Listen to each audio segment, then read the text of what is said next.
No comment pa ang angkabogabol na si Vice Ganda sa mga komento ng madlang people sa mga nagtatanong at naghahanap sa comedian TV host na sina MC at Lassie sa noontime show na It's Showtime.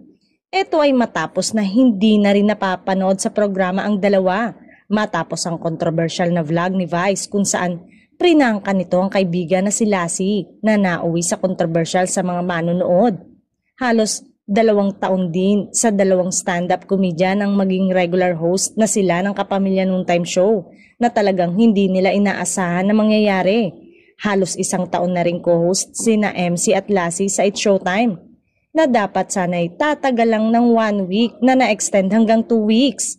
Ayon naman sa ilan ay sumama daw kasi ang loob ni MC sa nangyari at minabuti na magpahinga muna sa noontime show.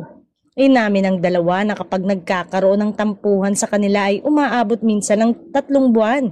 Kaloka, ibig kayang sabihin 3 buwan na hindi mapapanood sina MC at Lassie sa noontime? Para naman kay Vice, mas mabuti ng harap-harapan ng sama ng loob sa kaibigan kaysa itatago o sa iba sasabihin. Ganun lang daw siya pero pagdating sa kaibigan ay mahal na mahal niya ang mga ito. Marami naman ang nanghihinayang kung sakaling dahil lang sa simpleng tampuhan ay mawawala sila sa programa. Napakalaking bagay din ang exposure at kita sa arawan ng programa.